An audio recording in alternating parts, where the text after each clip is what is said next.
Good evening. Today, I'm going to tell you why you are likely to fail at investing in Pokemon and lose money. If you haven't tuned into my channel before, I make Pokemon content mainly around investing. I do some box openings, I do some critique videos, but I generally tend to talk about investing. Now, most people that invest in Pokemon will fail and lose money. The reasons are three main reasons. I'm going to get into these in this video. There's not going to be any fancy edits. There's not going to be any fancy graphics on the screens. It's just a talk between me and you and the people that think they know how to invest in Pokemon and will make money. Now, one of the reasons why a lot of people will lose money investing in Pokemon is because of fear of missing out, FOMO, and hype.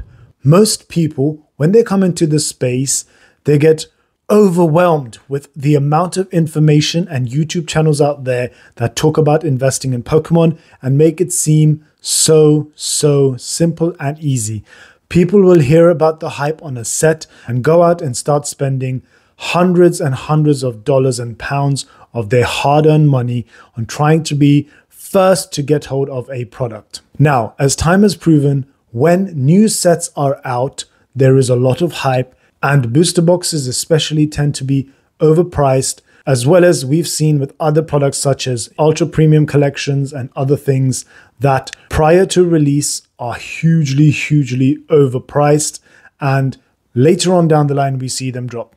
Prime example being the Charizard UPC that came out and Pokemon Japanese 151 booster boxes when they first came out. These were selling at double, triple MSRP just prior to release and then just as it was released. We all know that with time, prices will settle, they will drop, they will equal out before going up. So the number one reason why people fail is that they will come in, fear of missing out, FOMO, they will come spend money more than they need to on a product. Then they see the product drop in value, they panic, and then they sell. That brings me on to my second point, and that is that people will buy high and sell low. Okay? The timing is everything. Okay? Timing is everything. If you miss the boat on a product, it's best to wait for the next best thing if the market does not settle. In most cases, it settles. It spikes really high at the beginning, it then drops, evens out, and that's when you want to come in. If there's a reprint, it drops again. At that point is when you want to really be buying. Right now, for example, Pokemon Japanese 151 booster boxes are so cheap. So cheap. If you're not buying that box right now, when are you going to buy it? Now is the time. There is no better time than right now. And this brings me on to my third and final point, and that is knowing what to buy and when to buy it. Most people don't want to buy a set until it starts becoming overpriced. So, I spoke to you previously about how at release, during hype, prices tend to be high, especially on really hype products. Then it drops and then it evens out. Once it starts evening out, we start to see normal pricing, okay? Average pricing. Now, timing is really important because when you have reprints, prices tend to fall even more, as we've seen with Japanese 151, we've seen with several booster boxes. But also, people, why aren't you buying booster boxes? We know booster boxes are the number one thing to buy. So knowing what to buy is so important. Number one is booster boxes. We all know that. Number two, we don't want to buy it at overprice. Number three, we want to buy it at $100 or £100 or below at any given time. If booster boxes are selling below $190, $100, $80 even, that is the time to start buying in that booster box, not waiting until it gets to 150, 200, 250, 300. At that point, what you're doing is you're going back to my point number two, whereas you're buying high, and if there was to be a reprint and it drops, you start to sell low because you're fearful of what might happen with the market. And just as an extra bonus point, the other thing is, it's that when sets come out, people are super skeptical. We know what booster boxes tend to do over a 5 to 10 year period in terms of value growth, in terms of value over a period of time. When booster boxes are at $80, $90, $100, nobody seems to be interested. Okay? Then all of a sudden, when they stop being printed, people go back and think, wow, that was such a great set. This has happened for all the ages. I've been around since sort of the back end of Sun and Moon, as well as a little bit of XY, okay? When XY was around, nobody wanted it. Take Evolutions as an example. Those boxes you couldn't give them away for £90, for $90, $89, okay? Now they're selling for $600, $700, $800.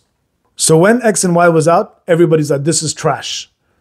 Trash, trash, trash, trash, trash. It's rubbish. Nobody wants it, okay? X and Y stops, Sun and Moon starts, everybody starts thinking about XY again. Wow, that was such a great era. There were so many great sets. Sun and Moon comes along, people aren't that interested in Sun and Moon. Yeah, who wants to buy these boxes at 80? It's going to go down to 50. It's going to go down to 40. No, it's not. And even if it does, we all know what's going to happen in 3, 4, 5 years' time, guys. So why aren't people buying? Scarlet and Violet right now, any boxes that are $90, $80, or sub $100, you should be picking up if you want to seriously invest and be successful in investing in this hobby.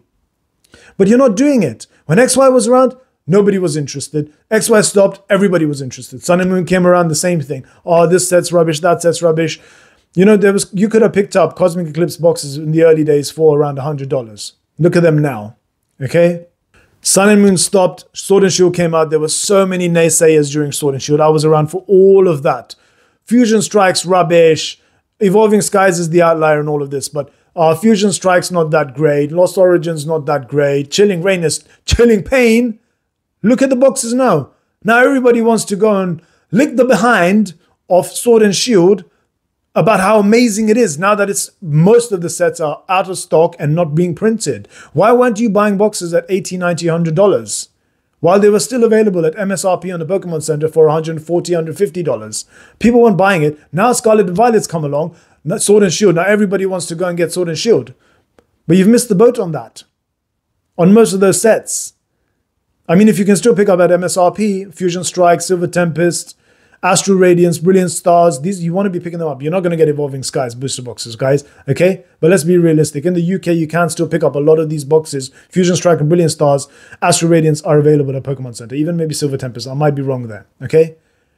But when are you going to be interested? When it starts getting to £150, £200? $150, $200? Now that Scarlet and Violet's around, people are still waiting, sitting on their hands, thinking, oh no, it's rubbish, it's crap. I can guarantee you in 2 to 3 years' time, once Scarlet and Violet block comes to an end and we get whatever is next, everyone's going to run back to Scarlet and Violet and wish that they bought those boxes.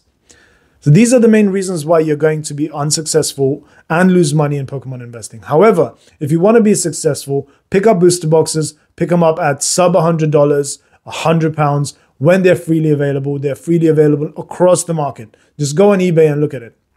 Pokemon Center, once it starts, once you start to see stock being managed by the Pokemon Center where they give purchase limits, so you can only buy 1 box or 4 boxes or a maximum of 6 boxes. These are indicators that stock is running low. That's when you want to be coming in, guys, okay? Anyway, I'm going to leave it there. It feels like a little bit of a rant, but these are some of the things that really frustrate me when I see people talking about investing, wanting to invest, and then making stupid decisions and then end up losing money because they're too fearful. They see the market. Everything's crashing. You know, Sword and Shield is crashing. There's reprints coming. Guys, we know what's going to happen. This happens time and time again. Now, there's obviously no guarantees that any given set's going to be a $1,000 booster box. But we know that especially in modern and ultra modern, once sets, just look at Sun and Moon and Sword and Shield. Forget everything else. Maybe even XY. Okay? Look at the price of the booster boxes. Look at where they have gone once they're not available in 3 to 5 years' time. You can only be successful if you have the fortitude, the cojones, to stick around. That was it, guys. If you enjoyed this video, make sure you slap that like button. I'm here to make friends. I don't care about fans. So if you do subscribe, you will join my family and join me on my journey of investing and collecting. I'll catch you on the next one. Bye.